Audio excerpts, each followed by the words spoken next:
Hi everyone, this is Sean Blackwell from BipolarAwakenings.com. And today we're going to take a look at what, in my not so humble opinion, is the best therapeutic technique available for resolving previously unshakable psychological, emotional, and spiritual problems of people diagnosed with bipolar disorder. That technique is a modified form of Dr. Stan Grof's holotropic breathwork, which I call bipolar breathwork. So before we can talk about bipolar breathwork, in this video I'll explain holotropic breathwork. The origins of holotropic breathwork start way back in the psychedelic 60s.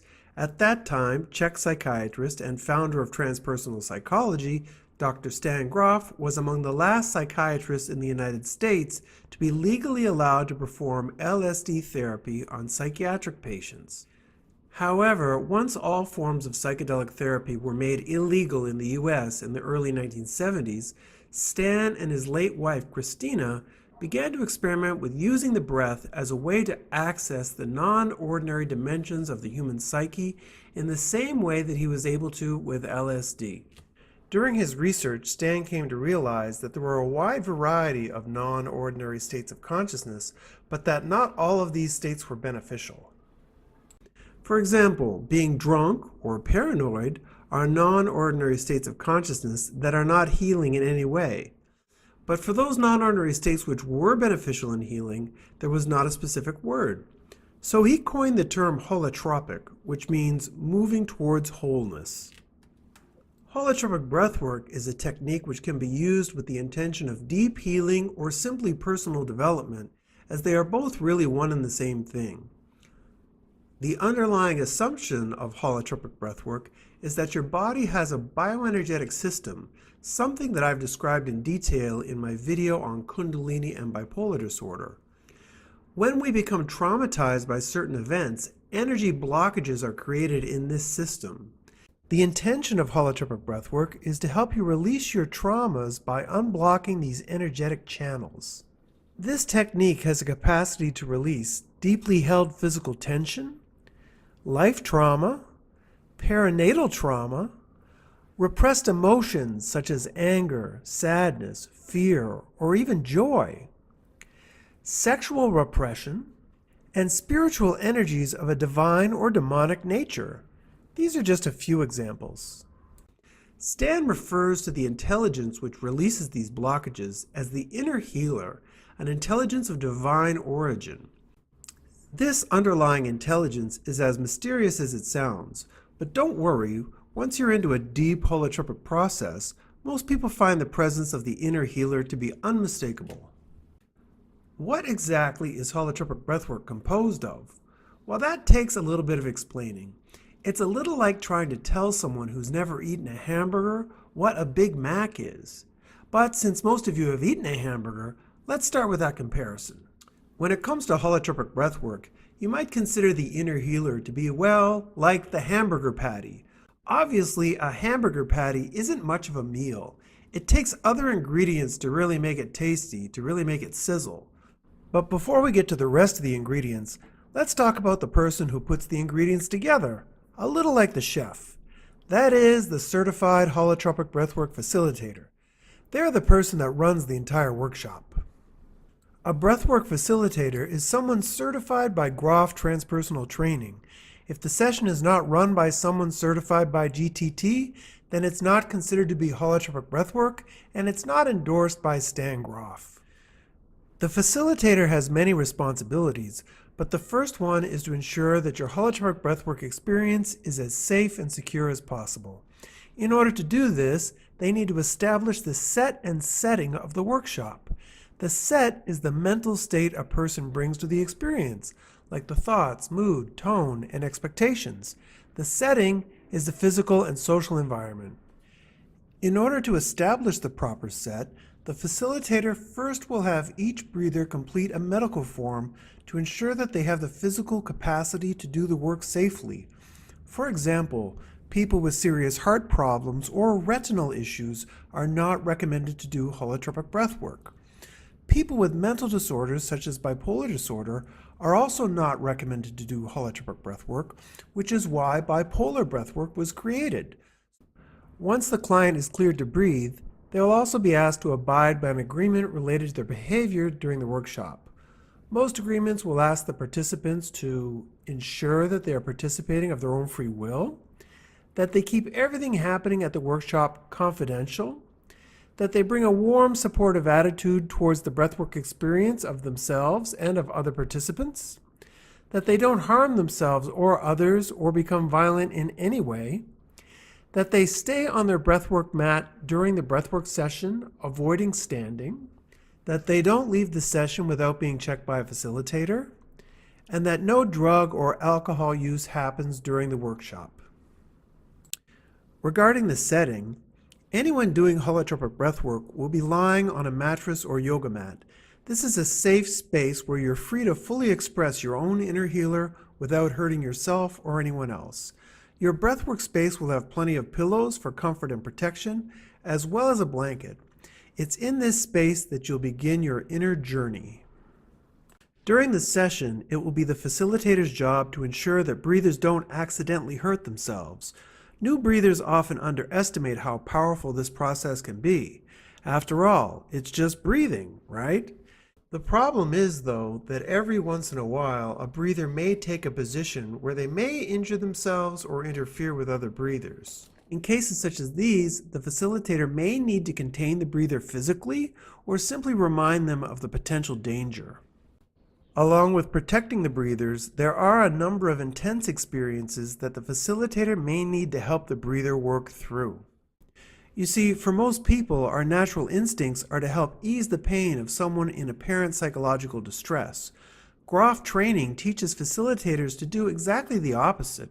As opposed to stopping or weakening these powerful experiences, Groff facilitators are trained to help encourage the breather to intensify and express these experiences as best they can.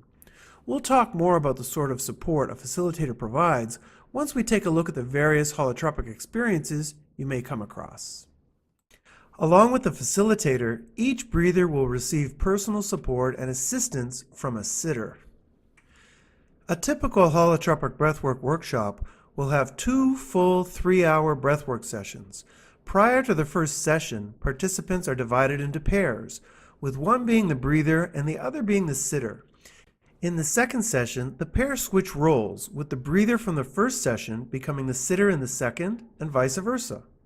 The sitter has a few responsibilities. To start, the sitter is there for emotional support, but usually without the physical contact.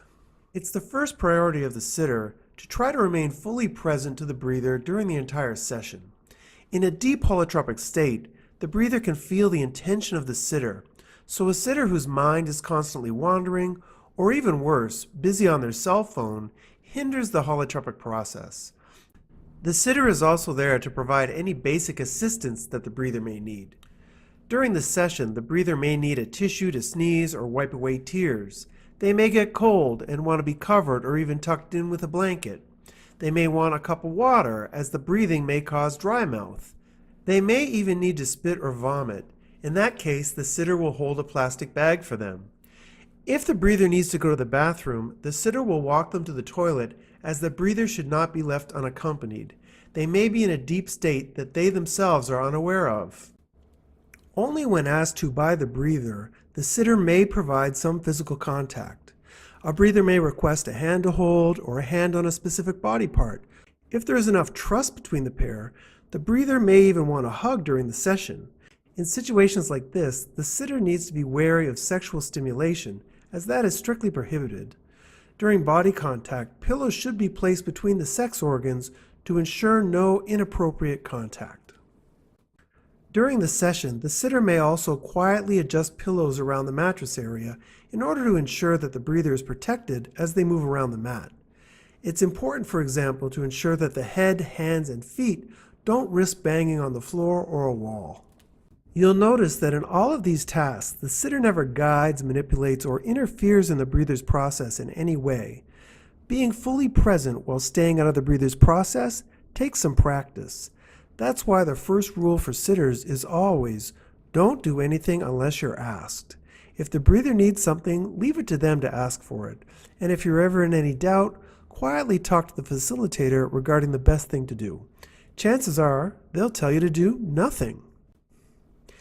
And finally, the sitter is also there to signal the breathwork facilitator if asked to by the breather or if they suspect that more intensive interaction is required.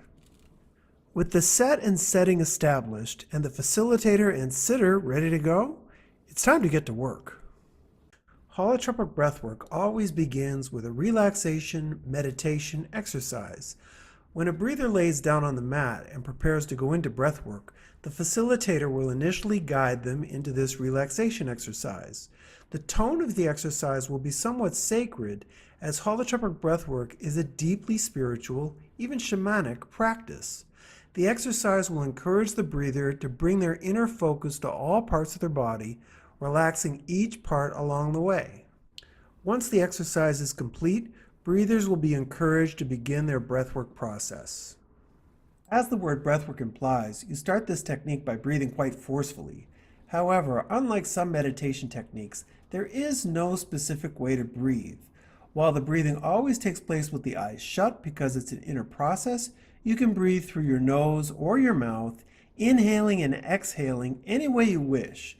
The breath should be fluid, not having pauses between the inhale and the exhale. Rather, similar to jogging, you just want to breathe with fluidity in and out with a force, but it should also be comfortable. So why is the breath so important in this technique? Well, just as a surfer needs to swim out into the ocean to meet the waves before she can begin surfing, we need to breathe forcefully in order to meet the waves of our unconscious mind. The breathing process helps to bring these waves to the surface. Once we begin to sense these waves arising within us, the emphasis is no longer on the breathing, but on expressing or surfing the sensations of that unconscious wave to our best ability. It is as if your entire being becomes a three-dimensional loudspeaker for the inner healer. Speaking of loudspeakers, the next ingredient is music. There are many complexities to a typical holotropic breathwork music set, which are taught during Groff transpersonal training modules. However, the music can be divided into three basic phases. The music initially starts out with strong drumming or beats, often with origins in ancient tribal or modern electronic music. The intention is to encourage the breather to aggressively enter into the breathwork process. This is not a time to be timid. Breathers are encouraged to really go after it. Hit that wave. This powerful rhythmic music continues for about an hour, at which point there is a shift into music which is more emotionally evocative and is intended to provoke a more emotional response from the breather. For example, it is quite common to see people crying, either tears of sadness or of joy, in this second hour. The third hour shifts into music which is more gentle and relaxing, often taking the breather into a place of deep peace. This particular flow, from aggressive to emotional to relaxing, was in a sense discovered by Groff as a typical way that the inner healer interacts with the breather. With that said, the inner process of each individual breather can vary greatly. During the strong initial phase, people may not hear the loud drumming at all as they enter a deep inner dimension.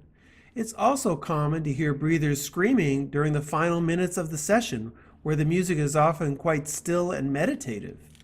So while the music is intended to reflect a common pattern of healing, the path of each individual breather will be unique. At the end of the session, music will gradually fade to nothing, and breathers will come back from their experience on their own accord. Once they come back, breathers are free to share any part of their experience with their sitter, and then complete a mandala drawing in silence with the other breathers. The mandala drawing requires no artistic talent, but breathers should simply use the pastel colors available to express their inner experience. The objective of mandala drawing is to use artistic expression to explore your breathwork process in a way that brings a deeper level of understanding and further integration. Sometimes mandalas are quite specific, with people trying to depict the literal experience of what they went through. Other times mandalas are more abstract, symbolically conveying an overall feeling which arose during the session. At some point afterwards, there will be a group sharing session where breathers talk to the group as a whole about their experience.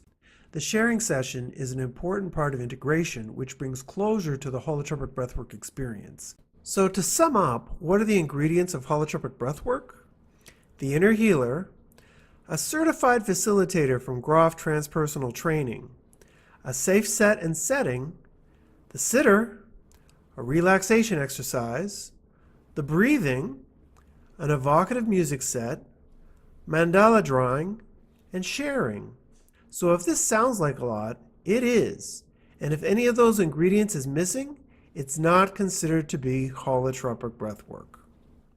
So now that you understand the components of holotropic breathwork, in the next video I'll talk about how bipolar breathwork brings a number of modifications and enhancements to this technique so that it can be safe and effective for people labeled with bipolar disorder.